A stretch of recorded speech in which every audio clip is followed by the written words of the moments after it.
So what's going on? What's new on your side? Well, I'm eating. There was a whole interesting conversation yesterday on Twitter on what is acceptable versus not acceptable to eat on remote meetings. And I was thinking through it. I'm like, man, I've eaten some weird stuff. I remember one time I think we were doing a podcast or something, and I was trying to eat a big old messy plate of pasta. Oh, I remember that one. That was funny. So now I'm going to be conscious about what's in my teeth when eating my Well, stuff. if you get me ranting on something, that'll give you a couple minutes to take a few bites. It took like the whole hour to get through that plate of pasta. Like I was It like a did. little bite here, a little bite there. Yeah. So that was that. Weather. It's beautiful outside, but cold. It's like 40s. I'm ready for some 70s. Got the lawn furniture out. Want to hang out outside. Just a little too cold. Mhm. So soon. Yeah, it's raining today, but the next couple days are supposed to be nice. So I'm hoping to get outside and work out from Yeah. the patio. Yeah, that would be super nice. Yeah. I've had some good meetings out on the back deck. Oh, Something they're about always being out fun. in the air. Yeah. Yeah. That almost gave me, and we're a little too early into the cold open, um, but it almost gave me me to do a good segue into our topic. But I'm not going to quite get there yet because it's not fully on our topic. But lots of conversations the last few days on Twitter about just the expectations of work. Um, Hmm. right, the work from home and all of that, and it's amazing to me, and I think it's important to try to put on the beginner's mind hat every once in a while and realize that people have drastically different experiences and different things that they see, but even still it's hard for me to like grasp this whole notion that working literally is meaning I'm staring at my computer sitting in my office chair. That's what work is. And Hmm. it just isn't. That's part of it, right? That's part of a much bigger story. And the past year, Evan Lapointe has really pushed me to get out of the house more and do more walkabouts in the hills and just be out in nature. And I will say some of my biggest breakthroughs and ideas have come not sitting in front of the keyboard. It's just being Hmm. outside wandering around. And how can you not call that work? I had a really good boss, I don't know, 2 or 3 jobs ago. Yeah, he would get on my case often, primarily because we were a billable hour model. So we had to account for all my hours, but he was getting on my case in a good way. And he would often come to me. He's like, well, wait a minute. Like, I know you came up with this solution, or I know you solved that. Why don't I see that in your timesheet? And I'd say something like, well, I did, I came up with that while I was in the shower. It's like I wasn't sitting in front of my desk, so that doesn't work. He's like, what are you talking about? Like, it solved a client's problem that created value for them. We need to bill them for that. I don't care if you were in the shower when you thought of it. That's the work you were doing for that client at that time. But most people don't think of it that way. If you're not literally sitting in front of your keyboard and typing, you're not doing work. So Hmm. anyway, Well, that's a side. well, no, you bring up a good point because one recently relatively back in January, I had one of those moments while I was outside shoveling snow. I had a conversation with Hila, and then it was snowing, so I'm like, I'm gonna go out and shovel. As I'm shoveling, my mind starts to wander on what we were talking about, and that's where I came up with the idea of what we're going to start rolling out to clients in the next week or two Mm, as a tool to better manage engagements. Getting out of like your typical Jira ticket paradigm, a better way to manage it around the way we structure our engagements around the experience of analytics. that's awesome. Yeah. And it came to me shoveling, and I came in, I had to start writing it down and putting it together. And I even messaged her that night. I'm like, I just thought of how we do this while shoveling snow. Let's talk more tomorrow. Yeah. It's amazing how often that that happens, and how do you account for that? Like thinking of the billable hour model, like how do you account for like the fact that there really is a hard separation between work and not work, and again, unless you're the asses in C is dictating that model. I had I had a job working at a collection agency in college. Um, I never want to work in that industry again. That's a sleazy, slimy industry. Um, but I wasn't doing collections. I was kind of their IT kind of, if anything broke, Jason had to figure out how to fix it person on that team, and they were having a problem with this MS DOS application that they used to enter in checks that were non-sufficient funds that they were assigned to collect on. And I literally had a dream about the solution. And I woke up in the morning. I'm like, I got to go into work and see if this works. I'm like, this is crazy. And it ended up working. And it's like, in a billable hour model, how do you how does that appear on your line items? Like, I don't even know how long I was dreaming. So I'm not sure. Do I call that an hour or do I call it 30 minutes? I don't know. Mm-hmm. Anyway, that's a funny extreme, but yeah. Well, did I ever tell you about the consulting firm I interviewed for like 14, 15 years ago over, they're over in New Jersey?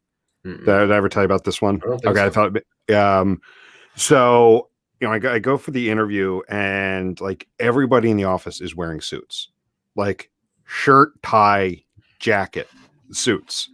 And, they had a formal dress code of shirt, tie, jackets. Like, this is a technology consultancy. And I mean, like, right then and there, I could tell right off the bat that like they're all about the image. Mm-hmm. The image where they can bring in prospects into the office and say, like, here's and they had the open office model before it was a thing. Here's our army of consultants all in suits. And because they're sitting at their desks in a room like this in suits, it means they're highly polished and highly professional and are the best at what they do. Yeah. And I'm like, I get it. There's certain lines of business that call for, that level of dress, like that level of appearance. I get it. And, there's people that are, that desire, that's how they want to present themselves. And hey, go for it. But don't tell me that those folks sitting in suits at a desk for 8 hours a day. And oh, by the way, up on the wall was like an activity board. Who's actively working on what? You can't tell me those people are more those people are more productive than someone in even just khakis and a polo shirt. Like, if you want to say we want to have a business casual dress code, no jeans, whatever. Like, again, like I'm sitting here in shorts. If you want to have that, great, but like you can't tell me that they're more productive, more professional. And just a reminder, Friday is Hawaiian Shirt Day, so if you want to wear a Hawaiian shirt, you can do that. No, it's an interesting conversation, and my funny story that goes along with it is I was working in an office, and I hope the guys from this company aren't listening to this episode because they're actually really good guys, but it's a funny story. I was working in an office, and relatively small company, so we were all in one floor of this building. It's not like we were spread out over multiple floors, multiple rooms. Like, we were all in the same area. And engineers have an interesting way of working. If you've ever worked in an office near engineers, they're a different cut. They just born different, and the engineers wanted their little part of the floor to be comfortable and unique to them. They wanted no lighting. They wanted the windows closed. They wanted some of their, their eclectic stuff around their computers. They wanted it to feel comfortable to them. Mm-hmm. And there was a little bit of backlash in the company, and it was mostly around the lighting, and the lights being off was unprofessional. So what some of the engineers started doing was building little, I guess, tents or covers over top of their cubes to block out the light. And that's where things kind of broke down. And it's like, we can't be doing this. The reason why is the funny part of the story is that we need to look professional in case any of our customers come into the office. We want to give off a professional image. And I sat back and thought to myself, we're an online dating company. Who's coming into our office that signed up for like someone's mad that they signed up for a profile and they're not getting dates, so they're coming to the office to, air grievances. Like, what customers of ours are coming into the office and we need to look professional for them? I always thought that was funny, but I mean, the guys that ran that were good dudes, but it was just a funny thing. Mm-hmm.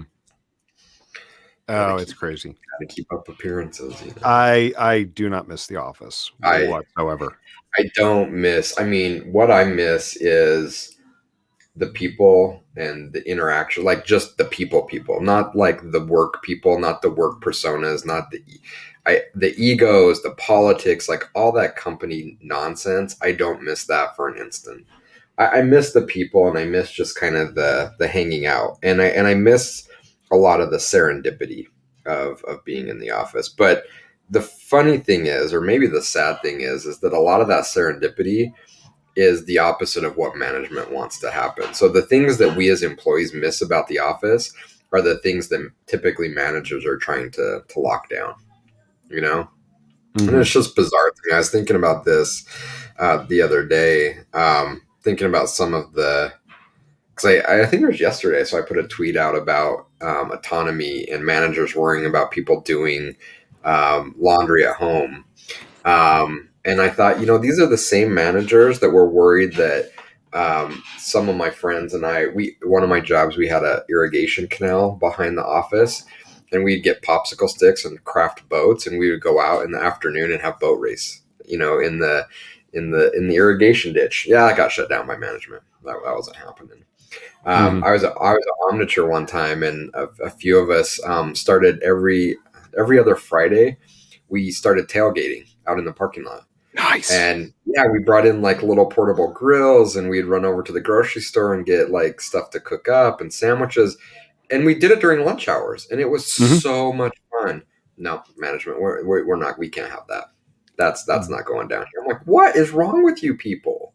Yeah, when I was at GSI Commerce, a few of us started grilling on Fridays, and we didn't do necessarily the tailgating, but the George Foreman grill. Mm-hmm. And so the way it started was they converted this one office into like a space for 3 people, and then I sat outside of that in a cube.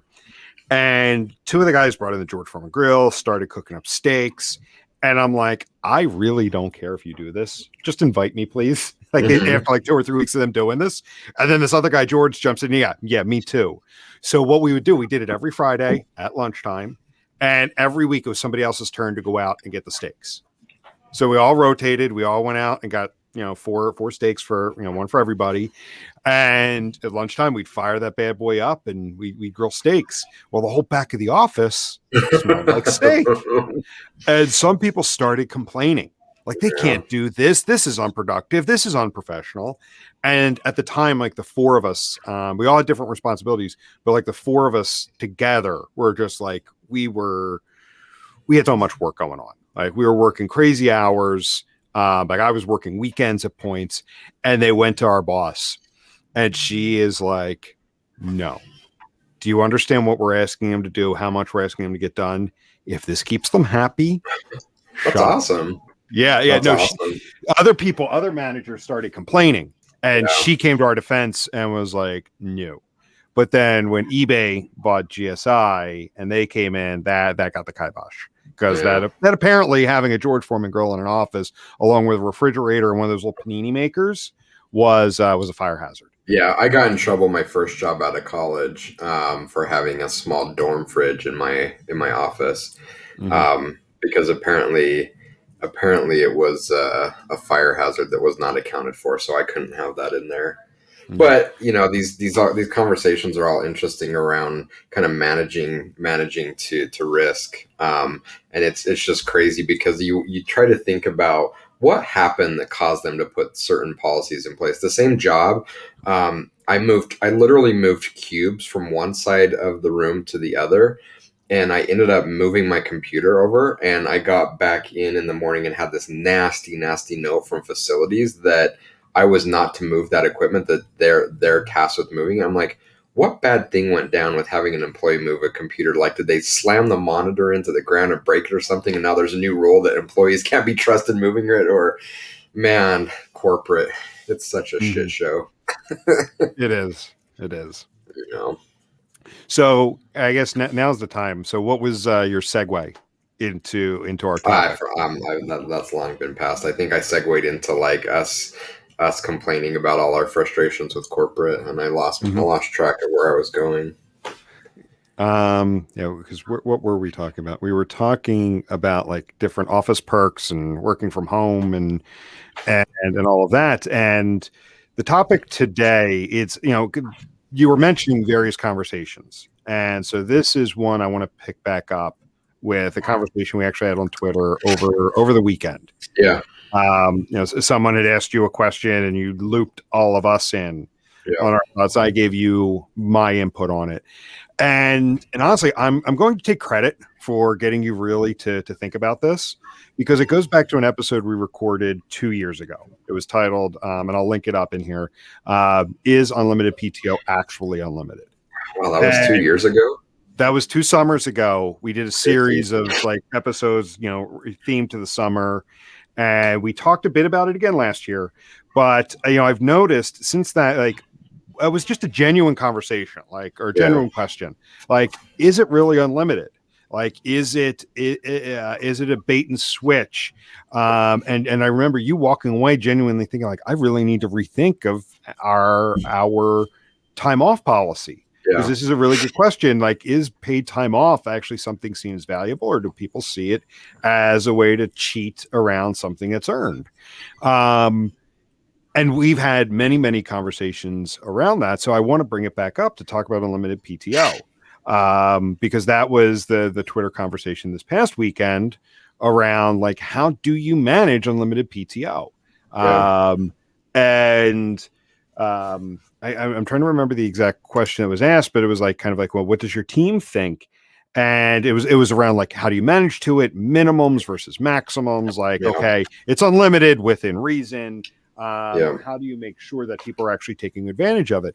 And my response is when it comes to unlimited PTO, I am a huge fan of, if you're going to offer unlimited PTO, it comes with a minimum. I'm offering this benefit so you could take the time off that you need throughout the year to make sure you're recharged, you're not burned out. And with that, I expect you're going to take X number of days, which come to Y number of weeks. So I expect that you're going to take at a minimum 20 days off, which turns out to be 4 weeks a year. Plus, beyond that, but at a minimum, you take that amount of time off, and I'm going to monitor it per quarter. Are you actually doing that? And then, that model still provides flexibility. Say someone wants to take off every week in the summer, or not every week, every Friday of every week in the summer. So every Friday from the beginning of May to the end of September, they're doing a 4-day work week. It's flexible to that versus someone who's like, yeah, I'm going to work my ass off from February through to the beginning of June because I want to take a 3.5 week road trip with the family. Yeah. I'm going to make sure everything's aligned and set up so that things can pretty much go on autopilot while I'm gone, with, say, like minimal oversight from folks. So, and I think kind of, that's kind of what I'm a fan of. I think it allows for both kind of situations. So really, I want to revisit. I want to kind of see over those 2 years since we first had that first conversation, you kind of had that moment of like, oh yeah, like, is unlimited PTO, does it actually have a bad rap? Kind of want to see where you've been thinking since then. Yeah, and to circle back to that, it was really eye-opening to me because I honestly was really taken aback when the backlash came around the fact that unlimited time off was seen as so toxic and really against employees' best interests. And so I spent a lot of time trying to think about why that was. And I believe the conclusion that I came to is a really actually sad one, is that as employees, we have learned to have a massive amount of mistrust of the management teams and the policies for the companies we work in. And to me, that's a sad conclusion to come to. But that really is what what I came to thinking about all the backlash around unlimited time off, because when we had the conversations, when we talk about it, it wasn't the healthy conversations around, making employees feel safe about taking the time off they need. It was more around, no, this is by design by companies to like screw employees out of what they've rightfully earned. And I'm like, that's sad that we're going to that extreme with so many things. And that's why I was taken aback so much from the conversation, because that is not why we decided to put in a unlimited time off policy. We put it in because we wanted to give full autonomy to our employees to manage their day, their schedules. And what better way to do it than saying, I'm not going to make you manage towards a certain day. You have the autonomy to manage yourself. That's the approach I came to it from. But when evaluating it, it's clear that so many people, and probably all of us as well at some point in time, had been kind of educated to have this massive mistrust of policies at the corporate level and the management team that manages those policies. And it's, PTO is just part of it. It's across the board in so many different conversations.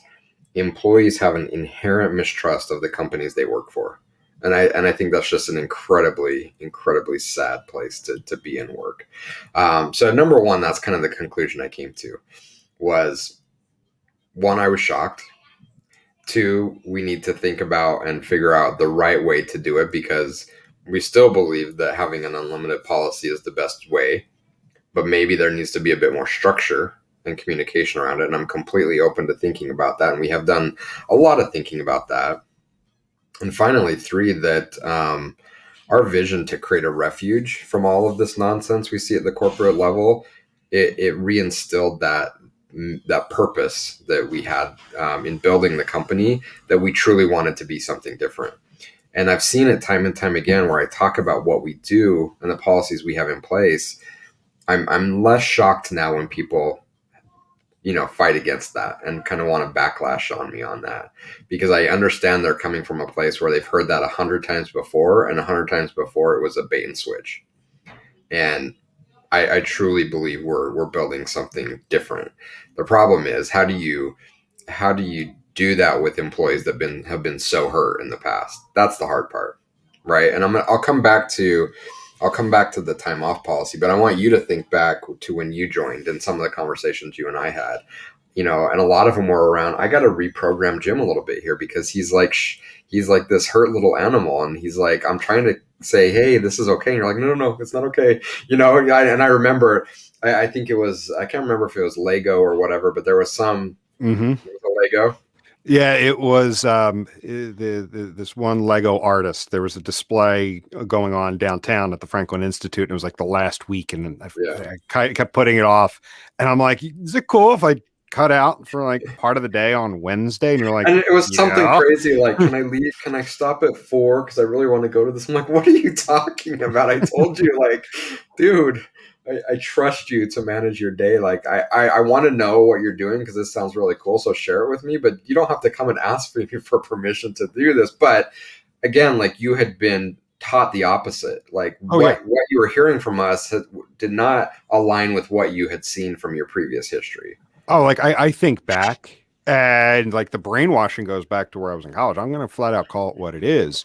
The brainwashing into the Industrial Revolution style, sit at your desk, stare at your screen, and punch out widgets. Yeah. Whether they're physical widgets or digital widgets, push them out. Like I think back to my internship with the baseball team. We joke about it. We have a lot of fun about it. I still look back. It was one of the best and worst experiences of my life. I did some things that I've never had a chance to do again. But at the same time, the general manager was a micromanager, like to the extreme, to the point where we would be in the office at 9 a.m. And then if the team was at home, not only did we do our office job, we worked the game with the game day staff, and I wasn't getting home until 11 o'clock at night. So I got my ass chewed, because one afternoon after a very long homestand, I'm standing there talking to somebody else, and he happens to come walking through, and I got my ass chewed out, because it's like, well, why aren't you working?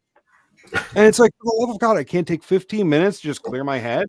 Yeah. So like I think back to that, and then I was going to jokingly say, like, and then my first job out of college, again, great experience, but some learned what I would call today bad habits. Yeah. You know, I worked for accountants, you know, and like the president of the company was an accountant. And he was that person. If you're not sitting at your desk typing away at something, you're not working. And so, yeah, it kind of built in those bad habits of, you have to schedule your time off before you have to make sure it's approved before you can actually do anything. Very, very rigid PTO rules. And it's interesting, even now today, like I have a couple siblings who they still work for people that have like very, very rigid paid time off policy. And I'm just like, I get my shit done. And I turn around and say, you know what, next week I'm cutting out on Wednesday, and I'll be back the following Wednesday because we decided to take a last minute trip. Everything's going to be taken care of before I go. It's fine. Yeah. So to get back to your question on, sorry, what, thinking about the time off policy and what we're looking to do. So, you and I have been talking about it as well. I think the important part is leading by example and also setting expectations on what we expect there to be. So part of it, we kind of dictate that from a end of year. So we shut down around Christmas time, and we have a good, 12 days off or so. Yep. I think that's wonderful. An awesome opportunity for all of us just to be out. So we don't have to worry about, having someone cover for us. It's just, we have that. And then from the unlimited side, we've just kind of left that open-ended, but the discussion around, well, what are the expectations? It's something you and I have talked about as far as like, well, we probably should set at least a quarterly expectation. And we should put that number out there, and we should expect and hold all of us accountable, myself included, for taking those days every quarter. And one of the things you and I talked about is making that visible in some kind of a dashboard so we could see, like, are people taking the time off they need? And you and I kind of went back and forth on it a little bit. And one of the things we kind of concluded on was, let's make that a count down to 0. Let's say, it's X number of hours a quarter. Let's put that in as the counter. And then as people take time off, it takes away from that counter until it hits 0. And then it stays at 0. Because on the opposite side, one of the things I want to avoid is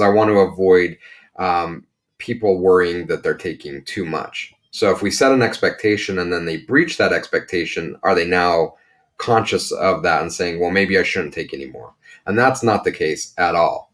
And that's always been my concern, and trying to balance this just completely free and open perspective of being able to manage your time off versus giving some expectations. While I love the expectations piece because it gives someone something to work towards, I don't want it to be a stopping point. I don't want it to be an artificial ceiling, because we can't foresee everything. Maybe something amazing comes up. Maybe there's something really cool that you want to go do. Or maybe we just get burned out and say, like, I need a few extra days. The last thing I want to have happen is for them to have hit their expectation number and then use that as an excuse on why they shouldn't take that time. So I think it's a very, very important balance to have in that conversation. And while people say that the easiest answer is just give people an expectation on a minimum number, that minimum number, unless you're very, very careful on how you manage it, all too often becomes a maximum number. And that is what we're absolutely trying to avoid. Yep. And I like that, because as we started talking about the dashboard on Monday, you and I, we started chatting about it. You had mentioned the countdown, and it made total sense when you said it, because I'm like, you're right. Because then it's like, okay, I've taken too much at this point. I took, say the numbers, I'm just going to throw it out there for argument's sake, 20 days we expect over the course of the year, in addition to the quarterly shutdown, holidays and whatnot. Oh, I've taken 24. I've taken too much. I can't take any more time. No, that's not the point. And honestly, part of the reason we had this conversation 2 years ago was I pretty much took off the most of the month of April. For paternity leave. Clients were totally supportive of it. The people on the team were supportive of it. I took it off, and then was able to turn around and take like a week and a half at the shore. Yeah. At the beginning of July. It wasn't like, some places where, oh, I burned all my vacation on paternity leave, not taking a trip this year. Right. Yeah, and that's what I want to avoid, because what we have found, and it's interesting, and I'm having this discussion on Twitter this morning, more generally around the concept of autonomy, but you have this split in how management thinks about being able to give employees this level of trust to be able to manage their schedule. And you have one group of managers that manage, and these are the micromanagers. It's the lowest common denominator. It's Mm-hmm. we have to think of every bad thing an employee is going to do to misuse this policy, and then we're going to use that to manage everybody. Those are the ones that are thinking about all of those little nuances and building in, even in situations where you may have something like an unlimited time off. They've put so many policies around it. You might as well not take any time off, and you're not really gaining the value of that, that you should be. And then you have this other group that fully embraces it, and they embrace it because they've seen what I've seen. And that is, when you allow employees to have this autonomy, number one, just having that trust and feeling that trust from your management team, I think goes a long way with employees. But then when you would then allow them to actually execute on that trust and take the time off, the creativity, the value creation, just the things that they're able to do are on a level higher than I've ever seen before. And so it's just this amazing kind of counterintuitive concept that the more time employees take off, the more value they end up creating for the company. And it's not a one-off. I've seen it time and time again. It always seems to work. And Jim, you're talking about like these extended periods of time off. If you were to look at it from well, what did Jim accomplish that year? You would think, well, Jim probably didn't take any days off. Like the amount that was done and the value of what was created in that year is just substantial. And anyone from the outside looking in is saying, oh, Jim must have been working like 12 hours a day and never taking time off. But it was the opposite. Mm-hmm. You're taking all the time off you needed. Yeah. Well, it's funny. Like when I talked to Hila the other day, she's mentioned multiple times how, like, when people come back from taking time off, like they have this rush of ideas, Mm-hmm. because they've gotten away from the grind of the day to day. And honestly, it goes back to what we were talking about at the beginning, just being able to like go somewhere away from the computer. Like just, with a notebook, a tablet, something, go away from the computer, from the desk, from the routine, and just being able to think. Because people think like that.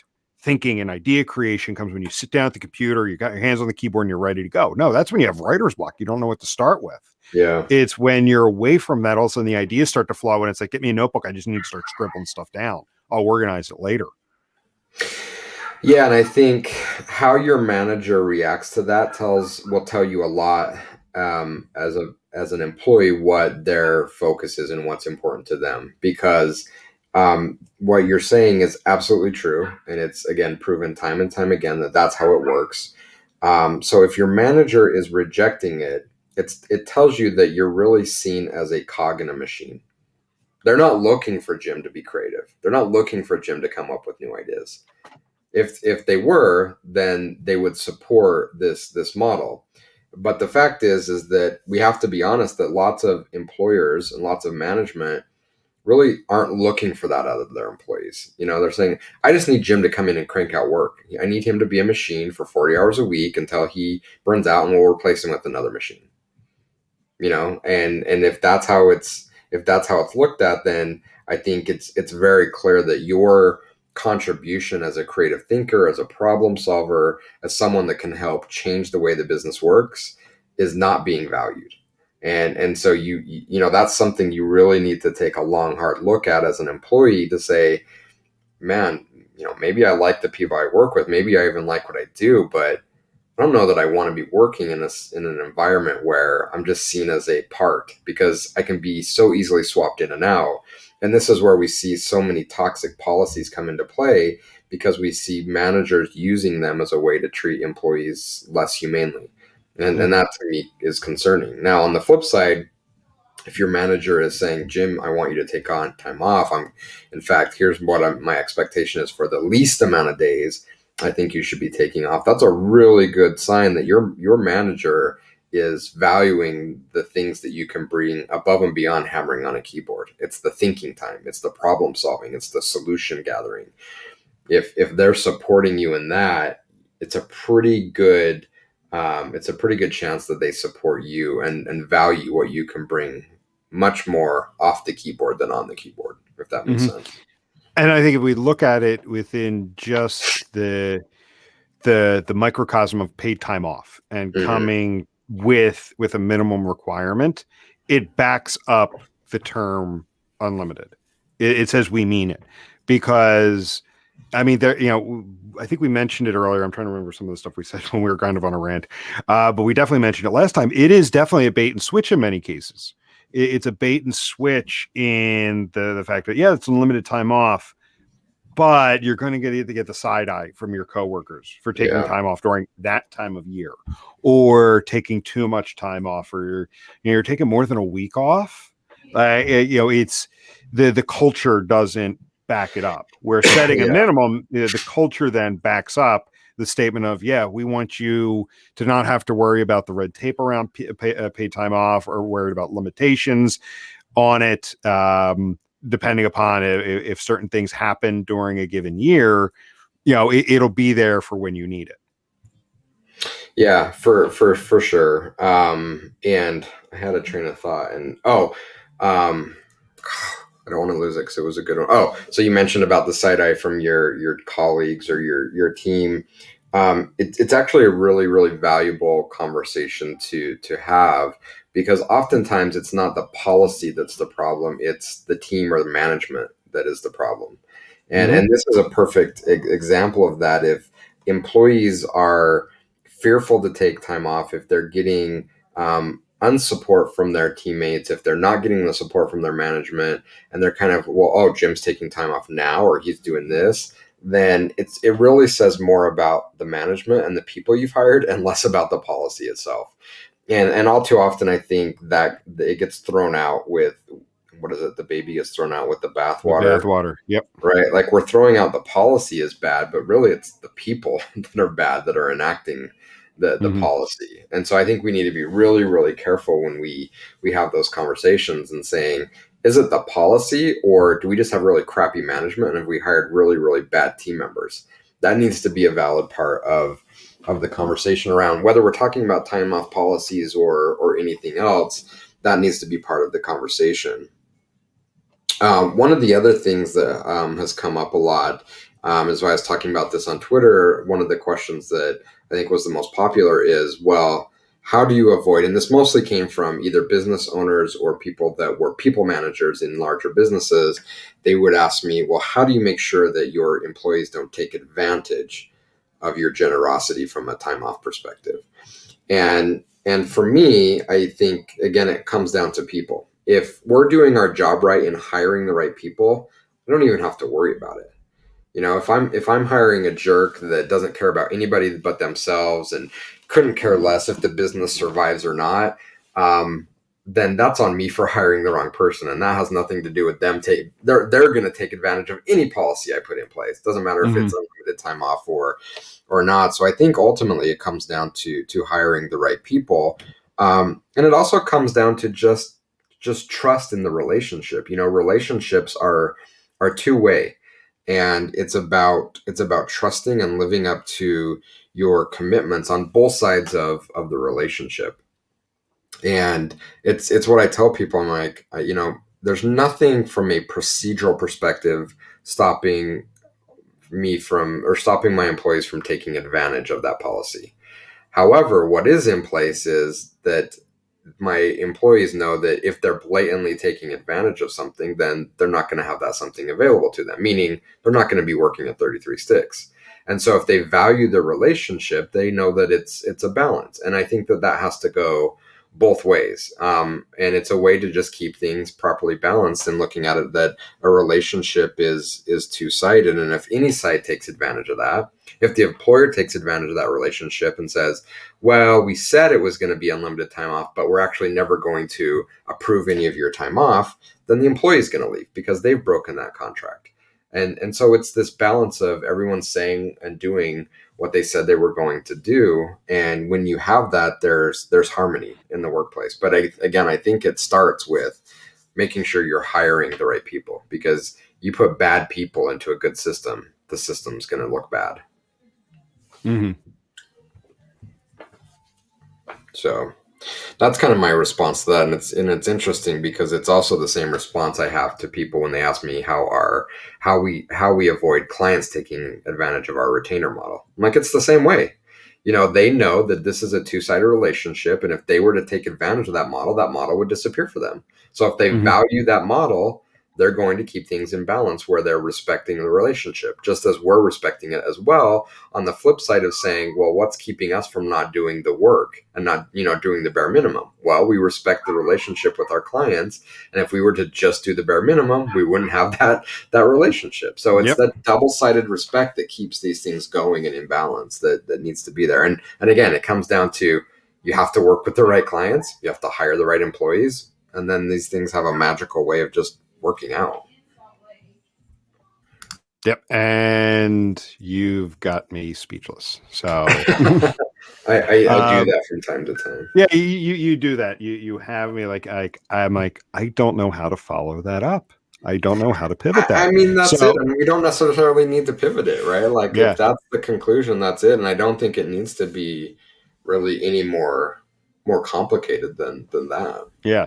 No, I think that's it. I think we and I think that's a sign we've tackled this topic for this time, and it'll come around again. Like, this is always something that's going to be there, and honestly, I think at a higher level, all of this is challenging. What, God, maybe $200-year-old system of 150, 200-year old system of, you train people to come in, not think, just do what they're told, stamp out widgets.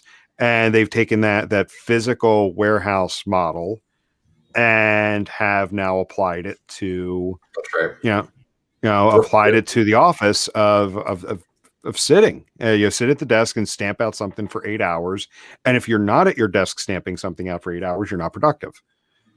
I mean, that's 100% it. And then managers sit around and wonder, why aren't we getting the most out of our employees? It's like, well, you're asking them to work an assembly line. That's what you're asking them to do. If you want them to do something bigger than that, you have to remove those expectations and treat them like something more than just an autonomous robot that's stamping out widgets on an assembly line. And they'll give it to you. Mm-hmm. People are capable of doing amazing things, but you have to put them in the right environment. We don't work in those environments anymore. We're in a different realm now, and we have to pivot the way we do things to the fact that we're working in a knowledge industry now. We have to stop treating it as something other than that. But so many businesses are just, this is how we've done it for 200 years. We're going to keep doing it. It's like, no, it's not going to work. You can keep trying, but it's clear that it's not working for you. Agreed.